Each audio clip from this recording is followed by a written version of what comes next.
Hello from North Carolina. This is our 26th live session, and our plan is to go live every Tuesday at 10 a.m. Eastern Standard Time to share fashion industry news from the previous week. If you are team replay or team live, let us know by leaving a comment below, and also let us know where you're joining from. So if you guys are watching on LinkedIn, I dropped a link in the comments so that you can go and subscribe to our YouTube channel.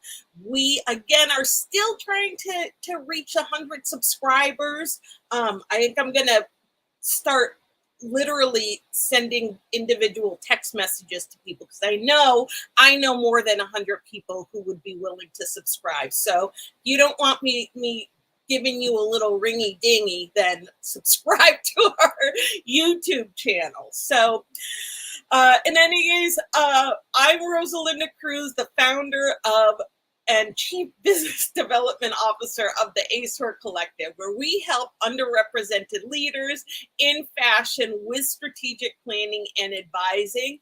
Our mission is to support a more diverse and inclusive, sustainable fashion industry by filling the leadership and ownership gaps in the apparel supply chain. On these lives, I try to reconcile my love of fashion and retail with my values around sustainability, diversity, and inclusion, and I advocate for supply change as well as raising buyer awareness. So my goal is really to get out of the silo effect and work across sectors in the fashion industry and create solution-based conversation versus hair-splitting debate. So in our time together, I cover North Carolina news. I just realized I forgot to do something. Oh man. And I'm still laughing at the fact that I said ringy dingy. But in any case, so in our time together, I cover announcements, planning PSAs, North Carolina news, industry news, product services, workforce, and the green carpet, where I talk about brands, concepts, and processes that are being called to the proverbial carpet. So I want to make sure that I switch up my banner here for those who are joining a little bit later. Again, let us know where you are joining from and if you are team live or team replay. So let's get into it. I already went over the agenda for the day. So all right, announcements and planning PSAs. I'm going to take a sip of my water here. All right. So this week I'm hosting another executive roundtable on circularity and hosting a bunch of circularity executives. I'm really excited about that.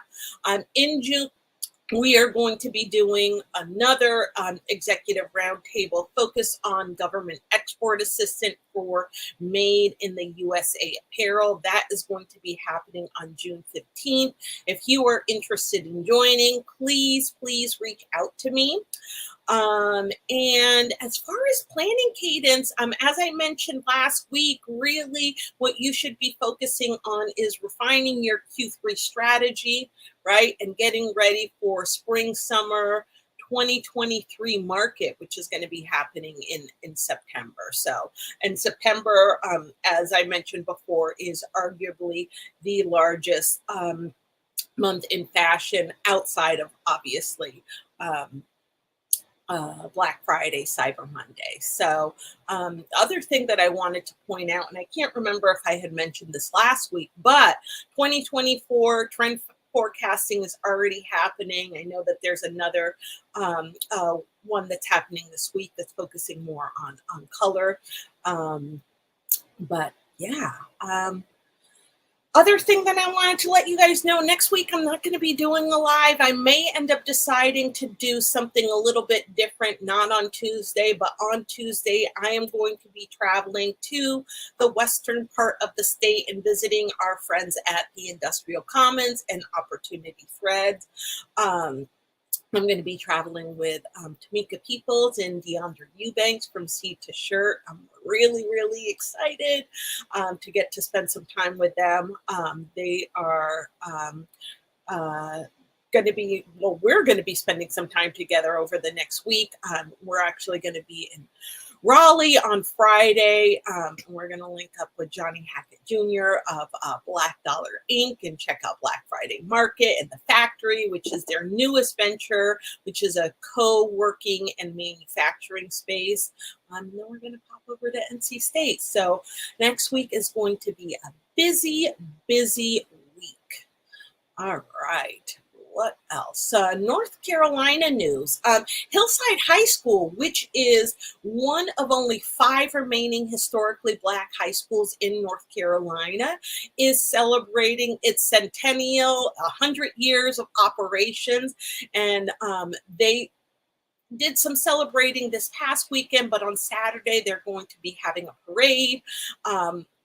Which starts at 10 a.m. at their original location. And if you guys remember, Hillside High School is where Andre Leon Talley went to school, and also the late Ernie Burns, who painted the Sugar Shack, which just sold at auction for $15 million. So if you guys are in the Durham area, definitely show some love and check out that parade.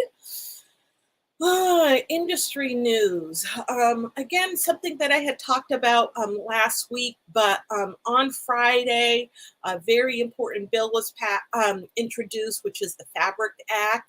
That was introduced to Congress by Senator Kristen Gillibrand's office. And so the purpose of the Fabric Act is to propose major incentives to accelerate domestic apparel manufacturing and new workplace protections to really cement the U.S. as a global leader in responsible apparel production. So very excited to see the introduction of that bill. Product news. I don't really have product news. Oh, actually, I probably should have gotten a little bit more information about that. But one thing that's really exciting is that Mattel actually released a new Barbie last week around, which is part of their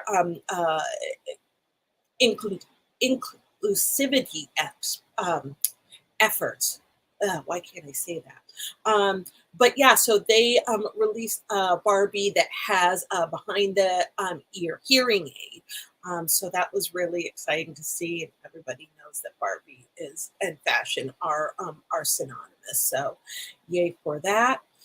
Service news. Yeah, ain't got nothing for you.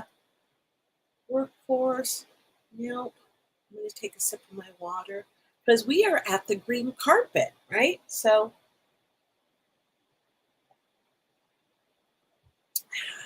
all right.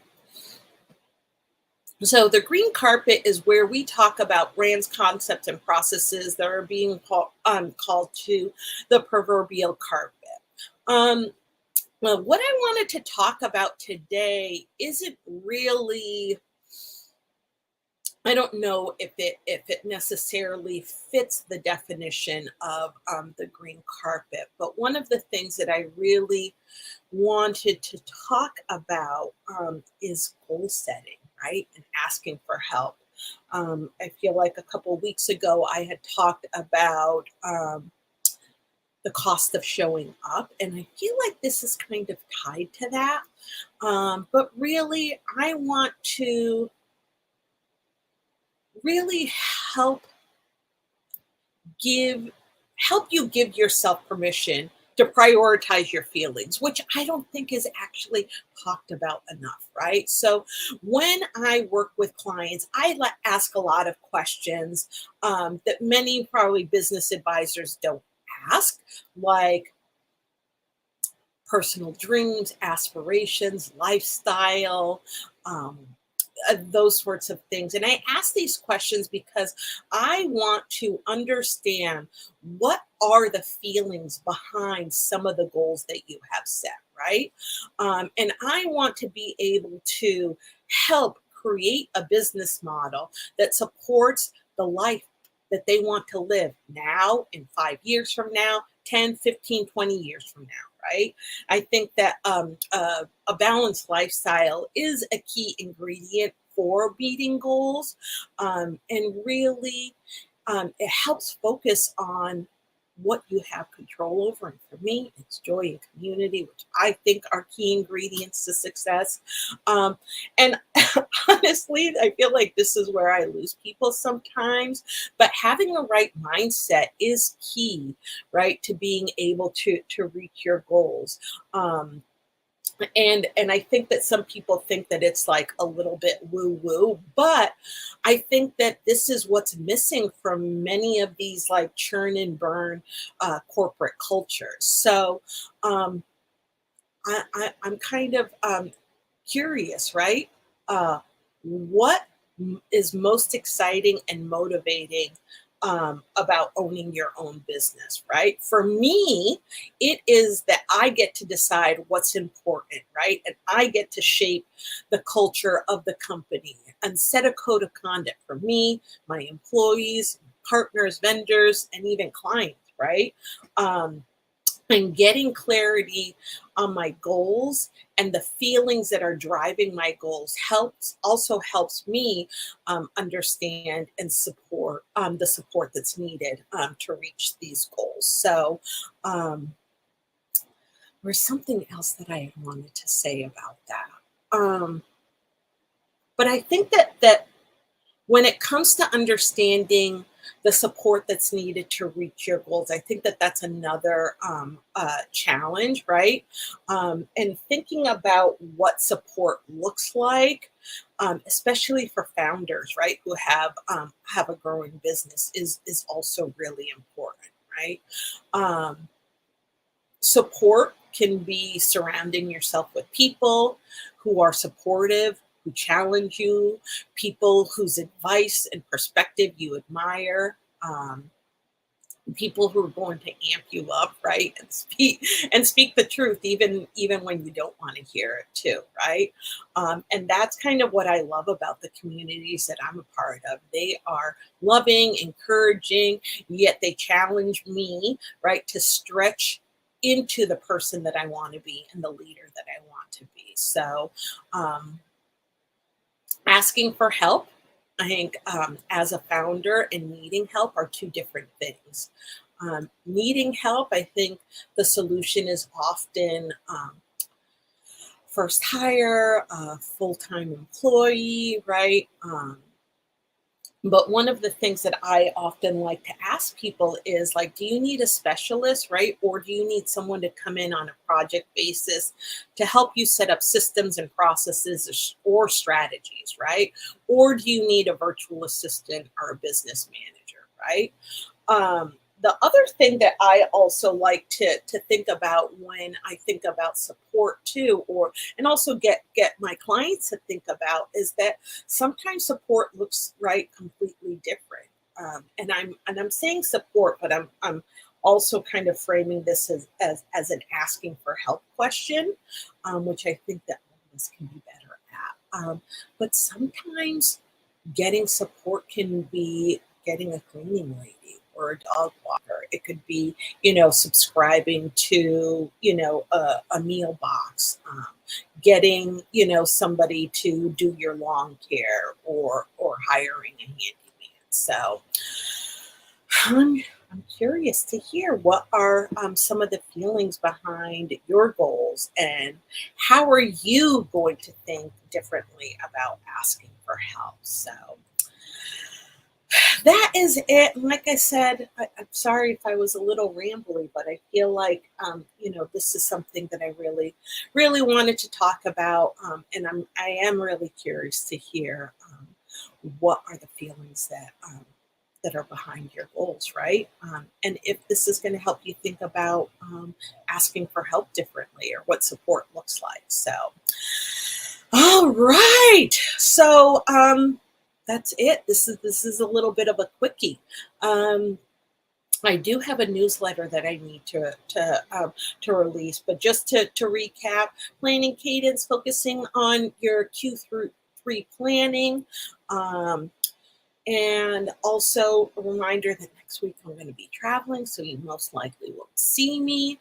But our plan is to go live every Tuesday at 10 a.m. Eastern Standard Time.